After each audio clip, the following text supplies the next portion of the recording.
What if the hardest working band in arena rock played for food in frozen Ontario just to earn the right to play bigger stages? They conquered hundreds of thousands of people in California heat and turned down cash for the audio rights instead, more than 15 gold and platinum awards.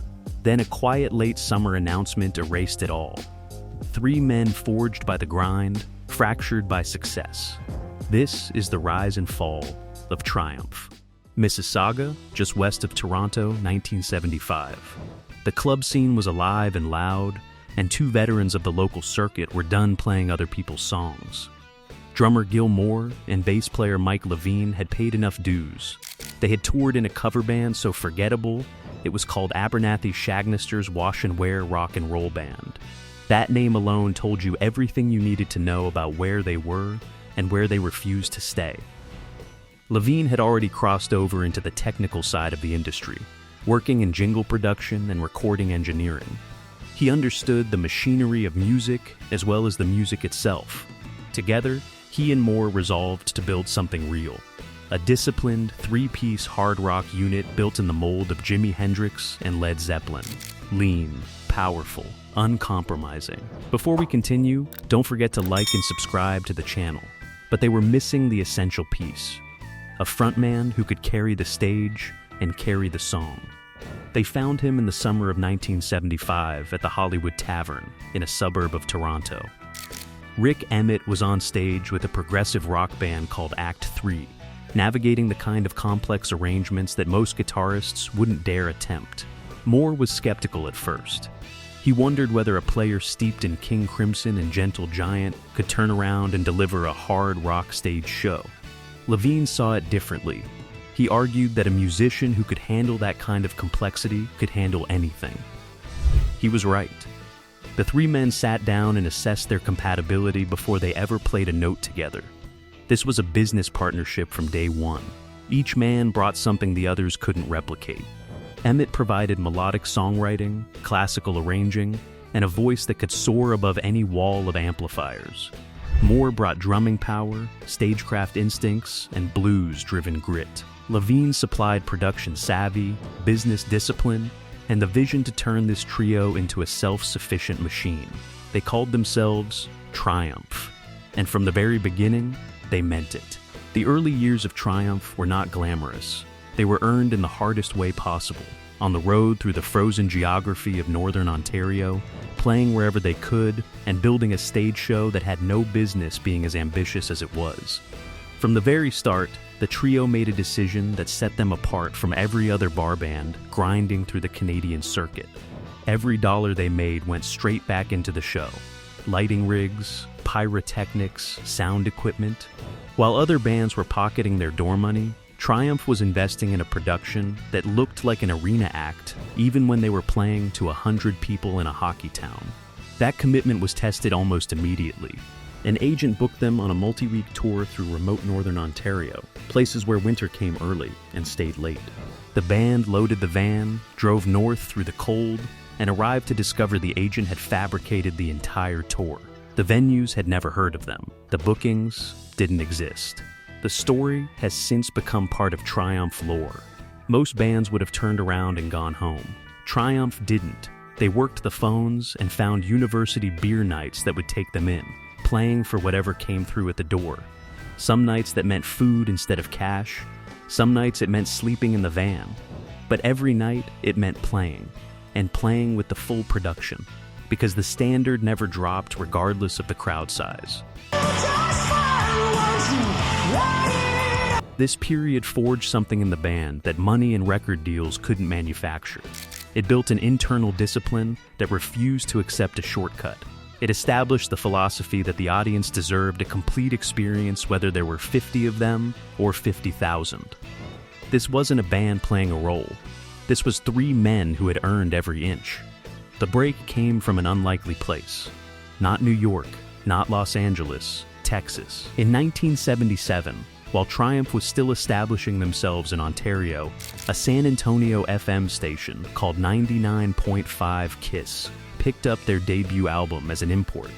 The station's disc jockeys, Joe Anthony and Lou Roney, known as the Cowboys for their maverick programming, heard something in the record that connected to their audience. It was hard rock that had soul, but it also had melody. It wasn't trying to be British, and it wasn't trying to be slick. It was working-class music played with virtuosity, and the blue-collar rock fans of Texas responded immediately. Then came February 1978, and a decision that would define the band's American trajectory. Triumph was offered a slot on a multi-band bill at the Municipal Auditorium in San Antonio, a 6,000-seat venue, on a night originally slated to feature Sammy Hagar. The same night, they had a guaranteed high-cash gig at a 3,000-seat club in Buffalo. Two very different offers, two very different risks. They chose Texas. They arrived with rented equipment, because their own production couldn't make the journey in time. The gear performed poorly. The logistics were chaotic. And then they walked out onto that stage, and the crowd roared. 6,000 people who had been hearing their music on the radio and were finally seeing them in the flesh. Rik Emmett later described the balconies literally swaying with the energy of the crowd. The fear evaporated. What replaced it was something they would carry for the rest of their career. The absolute certainty that they could command any stage in the world. That Texas gamble led directly to a U.S. record deal. And the 1979 album Just a Game delivered their first Billboard Top 40 hit, Hold On, reaching number 38. The song carried a message that was unusual for the era. It wasn't about excess or rebellion. Rik Emmett had written the lyrics from high school poetry, built around the idea of making people feel better about themselves. In a genre saturated with darkness, Hold On was deliberately hopeful. The good guys had arrived in America. The years from 1980 to 1985 were the apex. Every element came together: the songwriting, the stage production, the radio presence, and Triumph became one of the most consistent headlining acts in North American arena rock. Allied Forces, released in 1981, was the record that cemented them at the top tier. It eventually went platinum in the United States, and it produced two songs that became permanent fixtures in the FM rock canon. Magic Power was everything Triumph stood for: soaring melody, genuine emotion, and a guitar performance that made the song feel enormous. Fight the Good Fight hit even harder, a declaration of resilience that resonated with fans who didn't need another anthem about party nights. They needed a song that felt like a fist raised on a Monday morning. Never Surrender followed in 1982 and added more gold certifications. Thunder 7 came in 1984. The compilations charted. The live album charted. Album after album, the certifications stacked up. Gold in the United States, gold in Canada, platinum again. Triumph would eventually earn more than 18 gold and platinum awards across 2 countries, a number that belongs alongside the legends of the era. But the albums only tell part of the story. The real Triumph lived on the stage. Gil Moore was the architect of their live production, and it was a spectacle that drew comparisons to the biggest productions in the world. State-of-the-art lighting, banks of lasers, pyrotechnics that turned an arena into a war zone of light and sound. And one moment in particular that became legendary among fans, Rik Emmett turning his guitar over to reveal a mirror on the back, catching a green laser and bouncing it off a disco ball into 1,000 shards of light that filled every corner of the room. This wasn't decoration. It was craftsmanship applied to performance. It was a power trio proving that 3 men and the right vision could fill a space that most bands needed twice the lineup to command. The defining performance of this era came on May 29, 1983, at the U.S. Festival in San Bernardino, California. Heavy Metal Sunday drew an estimated 300,000 to 500,000 people. The bill included Van Halen, Judas Priest, The Scorpions, and Ozzy Osbourne. In the brutal 115-degree heat, some acts were operating at diminished capacity. Triumph played at their absolute best. And here is the detail that defines who this band was. They were the only act on that bill who did not take immediate payment. Instead, they negotiated for control over the audio and video rights to their performance. While everyone else took the check, Triumph took the future. That footage became live at the U.S. Festival, a document of what many fans still consider their greatest hour.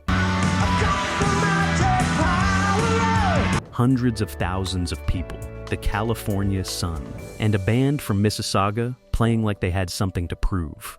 They had everything. Success has a weight to it that builds slowly. You don't notice it until the structure starts to shift. By the mid-1980s, the music industry was changing around Triumph, and changing inside the band as well. The move from one label to another in 1984 brought outside producers into the sessions for the first time, Eddie Kramer and Mike Klink among them. The record company had its own ideas about what Triumph should sound like, and those ideas leaned harder toward the pop-inflected, radio-friendly hair metal that was dominating the charts. Rik Emmett felt the friction immediately. He was a man whose musical imagination ran toward jazz and classical guitar, toward progressive complexity and melodic refinement. The band he had helped build was now being pushed in a direction that felt like a narrowing rather than an expansion. The 1986 album, The Sport of Kings, produced their highest-charting U.S. single, Somebody's Out There, but something had shifted in the room where the music was being made. Mike Levine later described the album as too polished, too poppy. The process left him feeling disconnected from parts of the record, even as he handled bass and keyboard duties.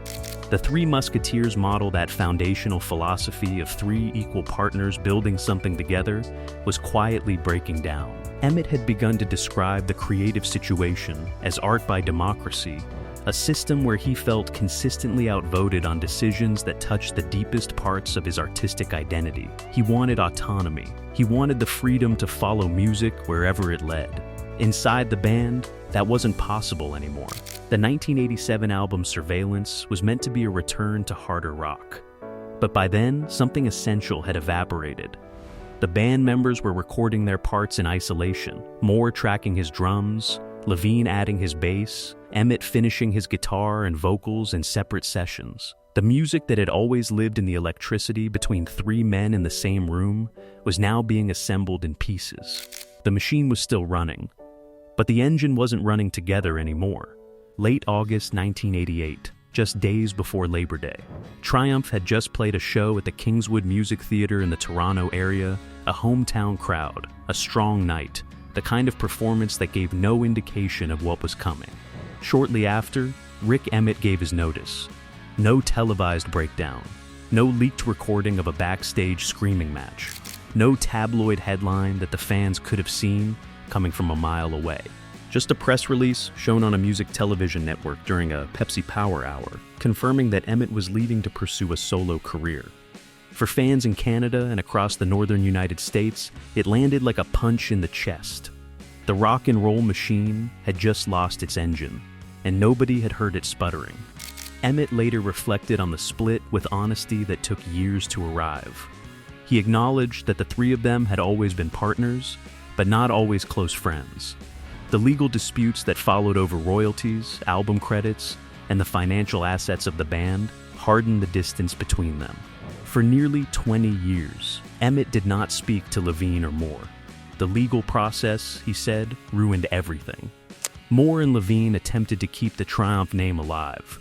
They recruited fellow Canadian guitarist Phil X, a supremely talented player who would eventually become the touring guitarist for Bon Jovi and recorded an album called Edge of Excess in 1993. But critics heard what fans already feared. It was described as sounding like a terminally ill band. The arena dominance was over. The alternative rock wave out of Seattle had changed everything about what radio wanted to hear, and the new Triumph had neither the chemistry nor the timing to push back. By 1993, the Triumph story appeared to be finished. The gold and platinum records sat in the catalog. The memories lived in the people who had been there. After more than 15 gold and platinum awards, this was not how anyone imagined it ending. The years after the split took the members of Triumph in directions as different as their musical instincts.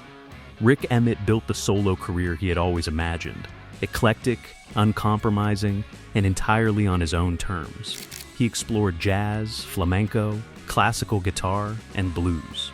He built a loyal fan base that followed him because of who he was, not because of what chart position he occupied. The mainstream industry largely moved on without him, and he moved on without it. Gil Moore channeled his energy into Metalworks Studios, the recording facility the band had built in Mississauga in 1978. Under his leadership, It became one of Canada's most respected recording destinations. Mike Levine remained involved in the music industry, but the public chapter of his story was largely closed with the band's dissolution. The reconciliation came slowly and painfully. It wasn't a business decision that brought the original three back together. It was a deeply human one. Rick Emmett's younger brother Russell was battling cancer, and his final wish was to see Triumph reunited. That request, combined with an invitation to be inducted into the Canadian Music Industry Hall of Fame in 2007, drew the three men to a coffee shop mediated by industry representatives. They sat across from each other, and somewhere in that conversation, 20 years of bitterness began to dissolve. Emmett later said they realized harboring that much resentment for that long was simply, plainly stupid. They had dinner, they laughed, and slowly they found their way back. The legacy of Triumph is not measured in chart positions.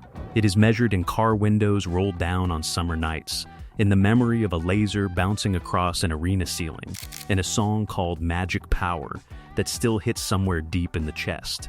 They were the good guys in an era of excess. In a decade that celebrated hedonism, Triumph wrote songs about resilience, hope, and the refusal to quit. Hold on, fight the good fight, never surrender. The titles themselves told the story of what this band stood for. The reunion performances at Sweden Rock and Rocklahoma in 2008 gave the original trio a chance to say the thank you they had never gotten to deliver before the split. The 2021 documentary Triumph, Rock and Roll Machine gave the full story its first proper telling. And as the band's 50th anniversary approached, talk of another reunion, one more chance for the original lineup to walk onto an arena stage together, kept the hope alive among the faithful. For the audience in those arena seats, any future reunion would not just be a concert. It would be a validation. It would be proof that the music they had carried as part of their own story had survived every fracture, every lawsuit, every year of silence. Triumph proved that the dream built in a van on a frozen Ontario highway, fed on whatever money came through the door, could reach the largest stages in the world. They earned every inch of it. Triumph built something that was never supposed to survive the machine that built it. A trio who refused every shortcut and paid for every inch in frozen nights and empty venues. Success nearly broke them. Silence nearly erased them. But the music endured. It always does. Where were you when you first heard Magic Power? Drop it in the comments below, and don't forget to like and subscribe for more stories from rock's golden era.